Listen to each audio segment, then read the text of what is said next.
राज्य में सीएम हेमंत सोरेन के कुशल नेतृत्व में राज्य सरकार लोगों के द्वार गई। और मैं जहाँ जा रहा हूँ उन सभी जगह एक उत्साह का माहौल हमें देखने को मिल रहा है। किसी का 3 साल, 5 साल, 10 साल, 15 साल की समस्या का समाधान वही शिविर में किया जा रहा है। हर जगह लोगों के चेहरे पर एक खुशी दिखाई दे रही है। में एक ही परिवार के 3 जन को लाभ मिला है। सरकार जो है एक एक छोटी छोटी चीज को लेके माने घर में गांव तक जा रही सरकार। आज तक पेंशन के लिए भटक रही थी, लेकिन हेमंत सरकार ने आज घर घर दरबार लगा दिया। आपकी योजना, आपकी सरकार, आपके द्वार कार्यक्रम के तहत सभी वर्ग के लाखों जरूरतमंद लोगों को सरकार की विभिन्न कल्याणकारी योजनाओं से जोड़ा गया।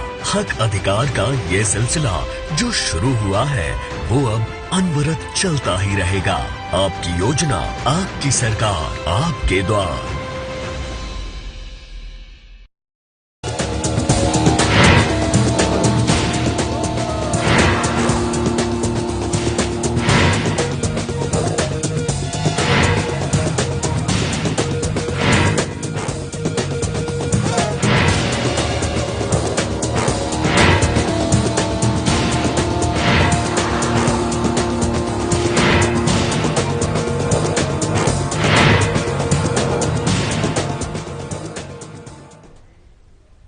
नमस्कार, बुलेटिन में स्वागत है आपका और मैं हूं आपके साथ जागृति खंतपाल। रुक करेंगे झारखंड की खबरों का, लेकिन उससे पहले इस वक्त की हेडलाइंस। रांची में सामाजिक कार्यकर्ता बालचंदन ने की सीएम सोरेन से मुलाकात। सीएम से की बेलूर में एक भवन बनवाने की अपील। गुमला में 2 महिला समूह से बैंक से ऋण दिलाकर की गई ठगी। महिला समूह ने दी लिखित शिकायत, कहा जल्द की जाए कार्रवाई। गुमला में नेकी की दीवार की मनाई गई 4वीं वर्षगांठ। बढ़ती ठंड को देखते हुए जरूरतमंद लोगों को दिए जाते हैं गर्म कपड़े। वर्दी मेरा जुनून संगठन की तरफ से की गई पहल। पाकुड़ में मतदाता सूची को लेकर की गई बैठक। राजनीतिक दल के जिला अध्यक्ष और सचिव हुए शामिल। बैठक में लोगों को जागरूक करने की अपील। रांची में विधायक ने मनरेगा कर्मियों के साथ की बैठक। योजनाओं के बारे में पदाधिकारियों से ली जानकारी। मौके पर तमाम वरिष्ठ लोग रहे मौजूद। और बुलेटिन की शुरुआत कर लेते हैं बड़ी खबर से। बड़ी और अहम जानकारी रांची से, जहां हेमंत सोरेन की अध्यक्षता में टीएससी की बैठक, सीएम की अध्यक्षता में बैठक होगी। तो वहीं आपको बता दें कि प्रोजेक्ट भवन में दोपहर 3 बजे होगी महत्वपूर्ण बैठक। बैठक में कई मुद्दों पर लिए जा सकते हैं फैसले। मेयर पद रिजर्वेशन पर भी हो सकती है चर्चा। टीएससी के 15 सदस्य और 2 मनोनीत सदस्य रहेंगे बैठक में शामिल। ये बड़ी और अहम जानकारी रांची से आपको बता दें, जहां सीएम हेमंत की अध्यक्षता में टीएससी की बैठक होगी। तो वहीं आपको बता दें कि प्रोजेक्ट भवन में दोपहर 3 बजे ये महत्वपूर्ण बैठक आयोजित की जाएगी। साथ ही आपको ये भी जानकारी दे दें कि बैठक में कई मुद्दों पर फैसले लिए जा सकते हैं। तो मेयर पद रिजर्वेशन पर भी हो सकती है चर्चा। ये बड़ी और अहम खबर। वहीं टीएससी के 15 सदस्य और 2 मनोनीत सदस्य बैठक में शामिल होंगे। रांची से ये इस वक्त की बड़ी और अहम जानकारी।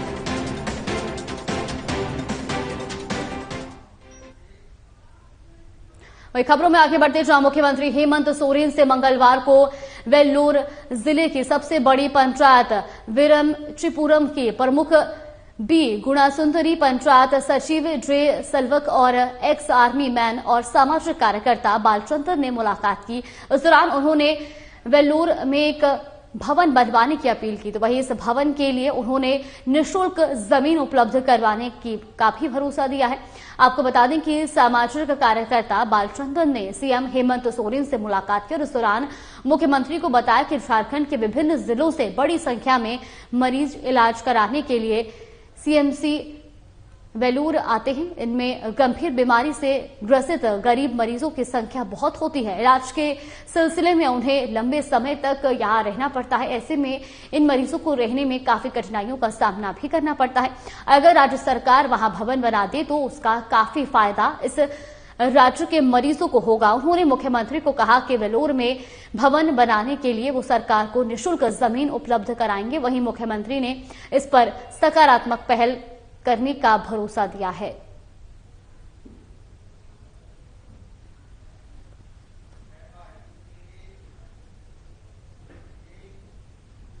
रांची में मांडर विधायक ने मनरेगा कर्मियों के साथ बैठक की। आपको बता दें कि मांडर प्रखंड के सभागार में मांडर विधायक शिल्पी नेहा तिर्की की अध्यक्षता में मनरेगा कर्मियों के साथ बैठक की गई।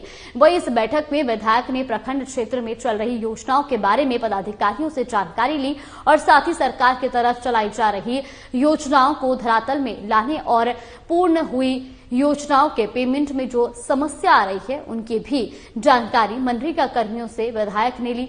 मौके पर प्रखंड विकास पदाधिकारी, विधायक प्रतिनिधि, कार्यकर्ता और अन्य उपस्थित रहे। तो तस्वीरें भी आपको दिखा रहे हैं रांची की।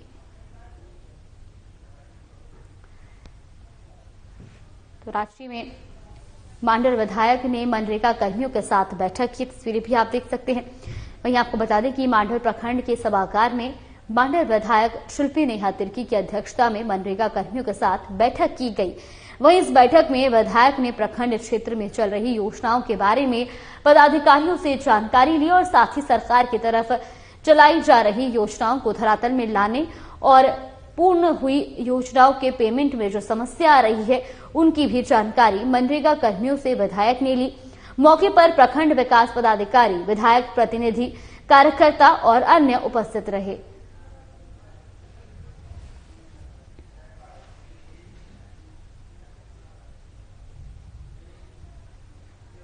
पाकुड़ अनुमंडल कार्यालय कक्ष में अनुमंडल पदाधिकारी हरिवंश पंडित की अध्यक्षता में मतदाता सूची का विशेष संक्षिप्त पुनरीक्षण कार्यक्रम 2023 को लेकर बैठक हुई। बैठक में राजनीतिक दल के जिला अध्यक्ष और सचिव शामिल हुए। वहीं बैठक में एसडीओ हरिवंश पंडित ने एसडीओ ने सभी राजनीतिक दलों के प्रतिनिधियों से अपील की कि वो लोगों को जागरूक करने में अपना बहुमूल्य योगदान दें, लोगों को वोटर लिस्ट में नाम जुड़वाने या सुधार के लिए सहयोग और जागरूक करें। साथ ही अपने स्तर से विभिन्न राजनीतिक दलों को बूथ लेवल एजेंट नियुक्त करने को भी कहा गया। एसडीओ ने कहा कि पुनरीक्षण कार्यक्रम को लेकर 12, 13, 19 और 20 नवंबर को विशेष अभियान चलाया गया। मतदाता सूची में नाम जोड़ने का कार्य, शुद्धिकरण और मृत मतदाता का नाम हटाने का कार्य किया गया है। उन्होंने बताया कि बीएलओ घर घर जाकर इलेक्टोरल वेरिफिकेशन कार्य कर रहे हैं। बैठक में मुख्य रूप से विभिन्न राजनीतिक दलों के जिलाध्यक्ष, अनुमंडल कार्यालय के कर्मी और अन्य लोग उपस्थित थे। ये संचित पुनरीक्षण मतदाता सूची का वो चल रहा है।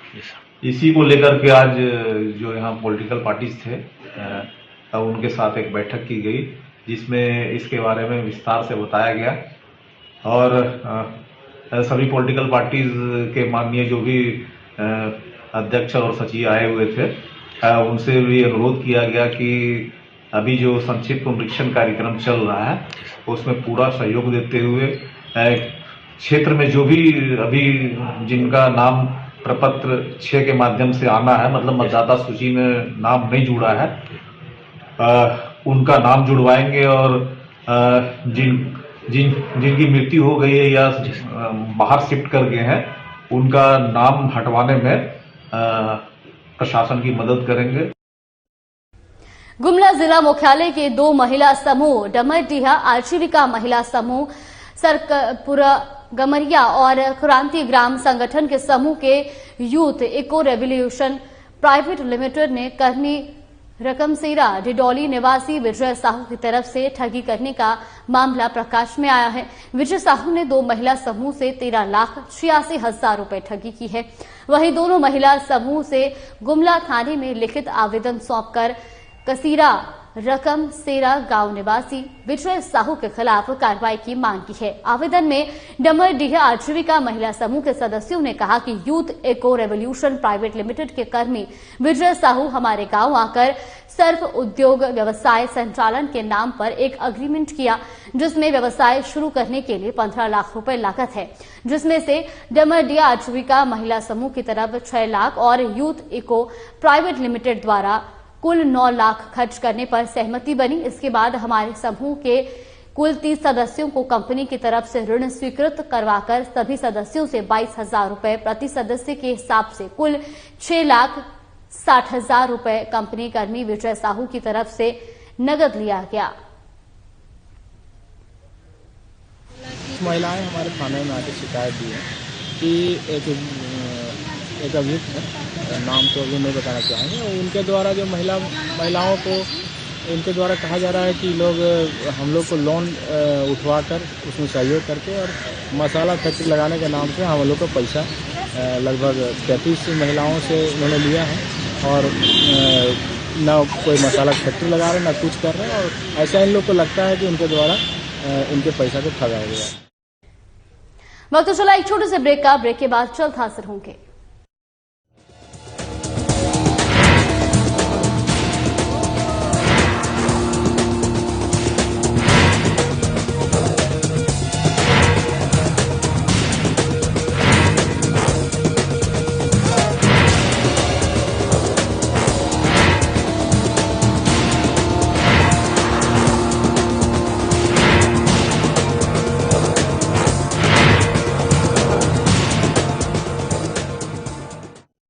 पूरे राज्य में सीएम हेमंत सोरेन के कुशल नेतृत्व में राज्य सरकार लोगों के द्वार गई। और मैं जहां जा रहा हूं उन सभी जगह एक उत्साह का माहौल हमें देखने को मिल रहा है। किसी का 3 साल, 5 साल, 10 साल, 15 साल की समस्या का समाधान वही शिविर में किया जा रहा है। हर जगह लोगों के चेहरे पर एक खुशी दिखाई दे रही है। में एक ही परिवार के 3 जन को लाभ मिला है। सरकार जो है एक एक छोटी छोटी चीज को लेके मैंने घर में गांव तक जा रही सरकार। आज तक पेंशन के लिए भटक रही थी, लेकिन हेमंत सरकार ने आज घर घर दरबार लगा दिया। आपकी योजना, आपकी सरकार, आपके द्वार कार्यक्रम के तहत सभी वर्ग के लाखों जरूरतमंद लोगों को सरकार की विभिन्न कल्याणकारी योजनाओं से जोड़ा गया। हक अधिकार का ये सिलसिला जो शुरू हुआ है वो अब अनवरत चलता ही रहेगा। आपकी योजना, आपकी सरकार, आपके द्वार।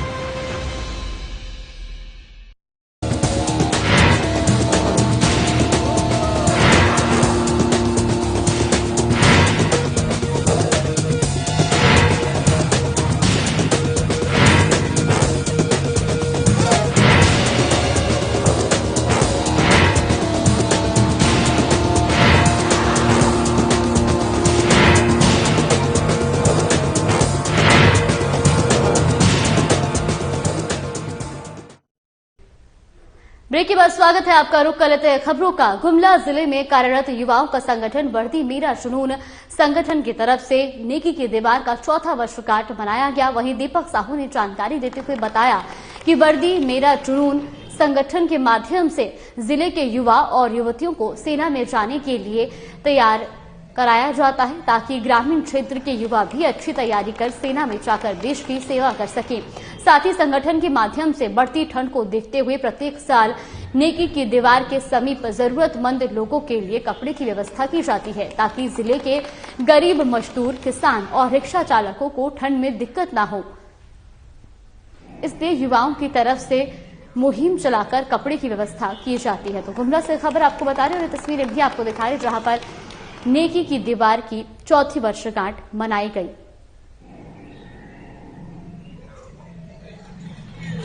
रूप से ये काफी अच्छी पहल है। अभी हमें राकेश जी बताए हैं, पहले भी मैं सुना था इसके बारे में और मैं भी विश्वास दिलाता हूं कि अब मैं भी इस काम से जुड़ जाऊंगा और निश्चित रूप से मैं भी इस काम को करूंगा आप लोग के साथ में। और ये जो सोच है गुमला से जो शुरुआत हुआ है हमारे भाइयों के द्वारा जो किया गया है, इस पर सभी लोगों को, गुमला के सभी वासियों का बढ़ चढ़कर हिस्सा लेना चाहिए और सहयोग करना चाहिए। इससे हर तबके के लोग को लाभ होगा और उन लोगों का दुख भी, दर्द भी दूर होगा। क्योंकि हम सब समाज में सभी भाई बहन, किसी भाई क्योंकि तो हाथ की 5 उंगलियां बराबर नहीं है, दूसरे समाज में सभी लोग बराबर नहीं है। किन्हीं के पास इतना सामान है जो उसको इस्तेमाल नहीं कर पाते हैं और कुछ लोग ऐसे हमारे भाई हैं जिनके पास इस्तेमाल का सामान नहीं है। सर्दी आ रही है और वर्दी मेरा जुनून की तरफ से बहुत ही सराहनीय कार्य किया गया है। ये मतलब बहुत प्रशंसनीय काम है जो लोगों ने इतने समाज को एक भाई बहन की तरह जोड़ा है कि जिनके पास फालतू सामान है वो अपने जिन भाइयों के पास नहीं है उनके लिए हम चल रहे हैं। कोयला चोरी के खिलाफ पाकुड़ नगर थाना पुलिस ने विशेष अभियान चलाकर करीब कोयला जब्त किया है। वहीं 8 लोगों को भी पुलिस ने कोयला चोरी के आरोप में न्यायिक हिरासत में जेल भेज दिया है। जानकारी के मुताबिक थाना क्षेत्र के भगत सिंह चौक पर पुलिस ने अभियान चलाकर 8 लोगों को चोरी का कोयला ले जाते रंगे हाथों गिरफ्तार किया है। वहीं मौके से 8 साइकिल और करीब 13 क्विंटल कोयला भी पुलिस ने जब्त किया है। इधर थाना क्षेत्र के दुर्गापुर में भी पुलिस ने छापेमारी कर 37 साइकिल पर लदे करीब 60 क्विंटल कोयला को जब्त किया है। तो वहीं दुर्गापुर से जब्त कोयले को पुलिस ने बीजीआर कंपनी को सुपुर्द कर दिया है। पाकुड़ से खबर आपको बता दें, जहां पर कोयला चोर लोगों को पुलिस ने गिरफ्तार किया है। आपको बता दें कि 8 लोगों को पुलिस ने कोयला चोरी के आरोप में न्यायिक हिरासत में जेल भेज दिया है। जानकारी के मुताबिक थाना क्षेत्र के भगत सिंह चौक पर पुलिस ने अभियान चलाकर 8 लोगों को चोरी का कोयला ले जाते रंगे हाथ गिरफ्तार किया। वहीं मौके से 8 साइकिल और करीब 13 क्विंटल कोयला भी पुलिस ने जब्त किया है। इधर थाना क्षेत्र के दुर्गापुर में भी पुलिस ने छापेमारी कर 37 साइकिल पर लदे करीब 60 क्विंटल कोयले को जब्त किया है। तो वहीं दुर्गापुर से जब्त कोयले को पुलिस ने बीजीआर कंपनी के सुपुर्द कर दिया है।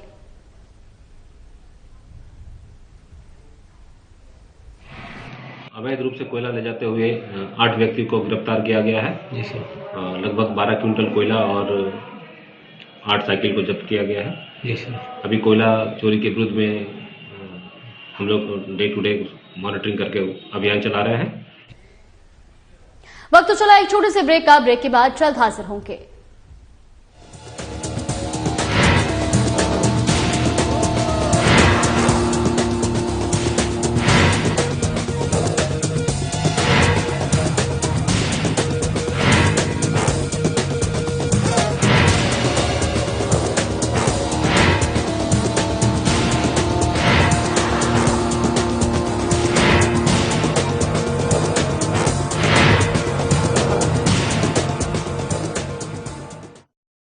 पूरे राज्य में सीएम हेमंत सोरेन के कुशल नेतृत्व में राज्य सरकार लोगों के द्वार गई। और मैं जहां जा रहा हूं उन सभी जगह एक उत्साह का माहौल हमें देखने को मिल रहा है। किसी का 3 साल, 5 साल, 10 साल, 15 साल की समस्या का समाधान वही शिविर में किया जा रहा है। हर जगह लोगों के चेहरे पर एक खुशी दिखाई दे रही है। में एक ही परिवार के 3 जन को लाभ मिला है। सरकार जो है एक एक छोटी छोटी चीज को लेके मैंने घर में गांव तक जा रही सरकार। आज तक पेंशन के लिए भटक रही थी, लेकिन हेमंत सरकार ने आज घर घर दरबार लगा दिया। आपकी योजना, आपकी सरकार, आपके द्वार कार्यक्रम के तहत सभी वर्ग के लाखों जरूरतमंद लोगों को सरकार की विभिन्न कल्याणकारी योजनाओं से जोड़ा गया।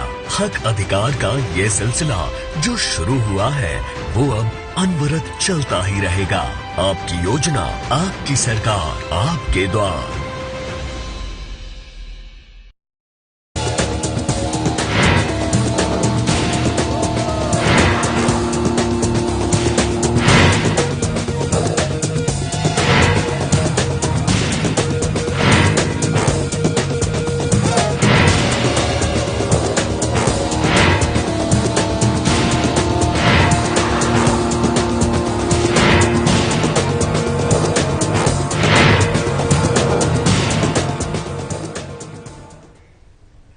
ब्रेक के बाद स्वागत है आपका। रुख गलत खबरों का। चास नगर निगम चुनाव की घोषणा होने से पूर्व निगम क्षेत्र में प्रत्याशी अपने अपने तरीके से लोगों को अपने पक्ष में करने के लिए लगे हुए हैं। वहीं चास नगर निगम के मेयर का पद जनरल महिला के लिए अधिसूचना जारी की जा चुकी है। वहीं महिला उम्मीदवार के पति भाई खुद महिलाएं उसको लेकर तैयार हैं।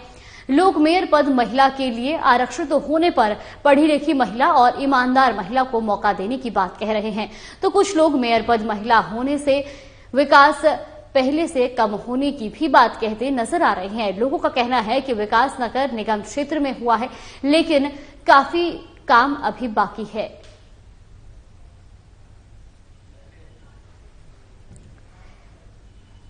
तो एक खबर आपको बता रहे हैं, जहां नगर निगम चुनाव की घोषणा होने से पूर्व निगम क्षेत्र में प्रत्याशी अपने अपने तरीके से लोगों को अपने पक्ष में करने के लिए लगे हुए हैं। वहीं चास नगर निगम के मेयर पद जनरल महिला के लिए अधिसूचना जारी की जा चुकी है। वहीं महिला उम्मीदवार के पति भाई खुद महिलाएं इसको लेकर तैयार हैं। लोक मेयर पद महिला के लिए आरक्षित होने पर पढ़ी लिखी महिला और ईमानदार महिला को मौका देने की बात कह रहे हैं, तो कुछ लोग मेयर पद महिला होने से विकास पहले से कम होने की भी बात कहते नजर आ रहे हैं। उम्मीद यही है कि अगर पहली बार महिला सीट हुआ है चास का, नगर निगम का, महिला ऐसी होनी चाहिए जो समाज में लगातार तत्पर रही है, इस चास के विकास के लिए सदैव अडिग रही है। उसी को होना चाहिए जो बराबर क्षेत्र में हर सुख दुख में साथ रही है, चाहे बिजली की समस्या हो, पानी की समस्या हो, हर समस्या में लगातार संघर्ष करती रही, उस तरह का महिला होना चाहिए। और हर तरफ से जो माहौल है देश का भ्रष्टाचार, उससे मुक्ति दिलाए। चुनाव तो बहुत लॉकडाउन के पहले से चुनाव का ये जो खत्म हुआ है, अब दौर आया है, अब लोग कूद पड़ा है चुनाव में, और क्या है। महिला सीट हो के लिए तो बहुत अच्छी बात है, कम से कम इतना दिन तो जेंट्स किया, तो एक बार महिला को भी चांस मिलना चाहिए। जनता ही बताएगी, उससे ज्यादा तो हम बता नहीं सकते हैं।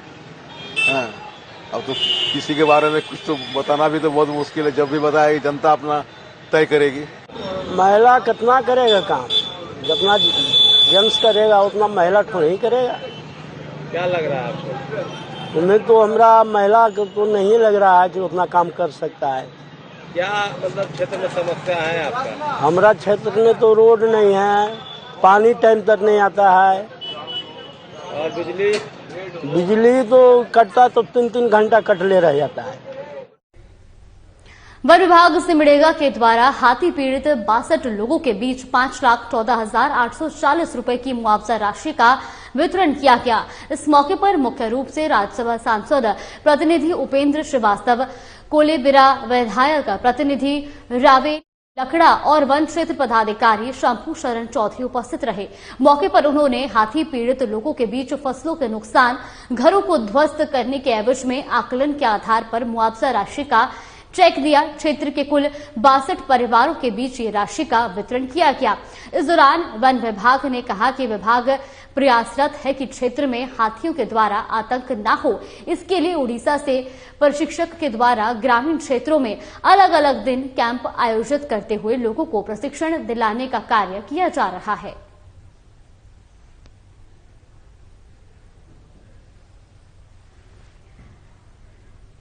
वन विभाग सिमडेगा के द्वारा हाथी पीड़ित 62 लोगों के बीच 5,14,840 रुपए की मुआवजा राशि का वितरण किया गया। इस मौके पर मुख्य रूप से राज्यसभा सांसद प्रतिनिधि उपेंद्र श्रीवास्तव, कोलेबिरा विधायक प्रतिनिधि रावे लकड़ा और वन क्षेत्र पदाधिकारी शंभू शरण चौधरी उपस्थित रहे। ये तस्वीरें भी आप देख सकते हैं सिमडेगा की, जहां पर लोगों को मुआवजा राशि वितरित की गई। सिमडेगा प्रक्षेत्र के अंतर्गत जो है से आज 62 आदमी के बीच में 5,12,800 रुपया का मुआवजा का राशि वितरण किया गया है। कल बोलबा में भी वितरण किया जाएगा 64 आदमी के बीच में 7,38,800 रुपया। सरायकेला आदित्यपुर M47 में हुए ट्रिपल मर्डर केस की जांच फॉरेंसिक टीम करेगी। आपको बता दें कि सरायकेला जिले के आदित्यपुर थाना क्षेत्र अंतर्गत ओल्ड M47 में रविवार को हुए ट्रिपल मर्डर केस मामले का अनुसंधान करने Saraikela SDPO Harvinder Singh police team के साथ पहुंचे। मौके पर एसडीपीओ हरविंदर सिंह ने बताया कि परिजनों से मिली जानकारी के अनुसार मृत पति पत्नी के बीच संबंध ठीक ठाक थे। फिलहाल पुलिस पति के द्वारा पत्नी एनिमा एरे पुत्र अंकन की हत्या करने के बाद खुद आत्महत्या करना मान रही है। उन्होंने आगे बताया कि मामले की जांच सभी एंगल से की जाएगी। एसडीपीओ की माने तो मामले में अब तक कोई विशेष जानकारी पुलिस के हाथ नहीं लगी है। इधर मृतक पति पत्नी और पुत्र का पोस्टमार्टम कराए जाने के बाद तीनों के शव को लातेहार जिला अंतर्गत गारू प्रखंड परिजनों द्वारा ले जाने के बाद पुलिस द्वारा बताया गया। जैसा अभी तक छापा गया सुसाइड वाला मैटर, अभी तक तो वहीं पे है ट्रैक पे। कोई नया फैक्ट डिस्कवर होगा तभी हम कुछ बोलेंगे कि हाँ भाई डायरेक्शन कुछ और लिया इन्वेस्टिगेशन में। अभी ओपन एंडेड इन्वेस्टिगेशन है, समथिंग टू कमेंट। हर तरह से जो भी पॉसिबिलिटी होती है इन्वेस्टिगेशन की, वो हर एंगल हम लोग एक्सप्लोर करेंगे। कोई भी नया फैक्ट आएगा तब इन्वेस्टिगेशन में भी कुछ नया डेवलपमेंट हो। अभी तक जो कल था वही स्टेटस को चला आ रहा है एग्जैक्ट।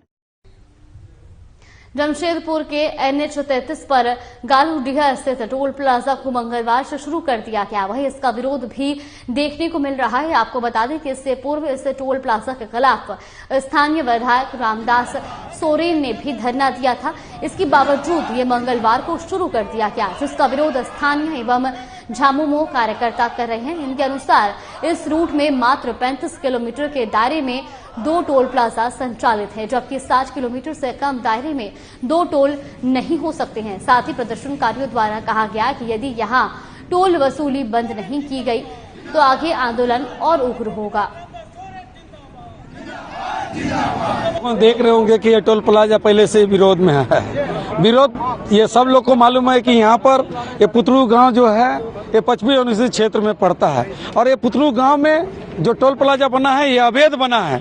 ये इसमें ये दर्शाता है कि यहाँ पर अगर जबरदस्ती पुतरू गांव में टोल प्लाजा को चालू किया जा रहा है तो केंद्र सरकार का नाकामी को दर्शाता है। ये केंद्र सरकार के पदाधिकारी NHI के पदाधिकारी यहाँ अपना मनमर्जी ढंग से यहाँ पर 30 किलोमीटर का भी नहीं होगा उसके बीच में ये टोल प्लाजा का बनाया जा रहा है। जो इसका नियम है, केंद्र सरकार का नियम है कि कहीं भी टोल प्लाजा बनता है तो कम से कम 60 किलोमीटर का दूरी में होना चाहिए। ये किस तरह से यहाँ पर टोल प्लाजा 30 किलोमीटर के अंदर में बन रहा है। NHI मनमानी कर रहा है, केंद्र सरकार दिखा रहा है हम आदिवासियों को झुका रहा है। एक तरफ भारत में एक सर्वसम्मानित पद पे राष्ट्रपति को बैठा दिए हैं कि आदिवासी को हम बहुत अच्छा जगह पे बैठा है, और ये देखिए आदिवासी आज कहाँ बैठा हुआ है, इस जमीन पे बैठा हुआ है। एक तरफ सर्वसम्मानित पद और एक तरफ रोड, वो भी झारखंड में, झारखंडियों के साथ झारखंड का सरकार रहते हुए। अगर ये मोनोपोली कर रहा है तो इससे बड़ा दुर्भाग्य कुछ हो ही नहीं सकता है। बुलेटिन में फिलहाल के लिए बस इतना ही। आप बने रहिए हमारे साथ। नमस्कार।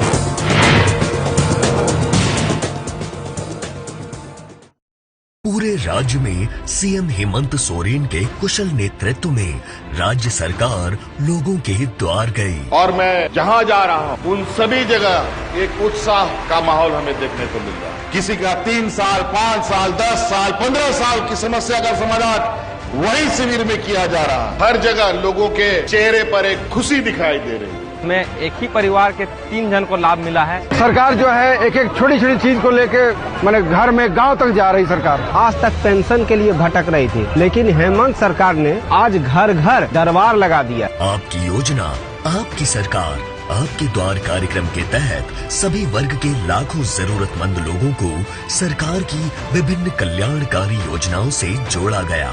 हक अधिकार का ये सिलसिला जो शुरू हुआ है वो अब अनवरत चलता ही रहेगा। आपकी योजना, आपकी सरकार, आपके द्वार। क्या आप दुबले पतले कमजोर हैं, आपकी सेहत नहीं बनती?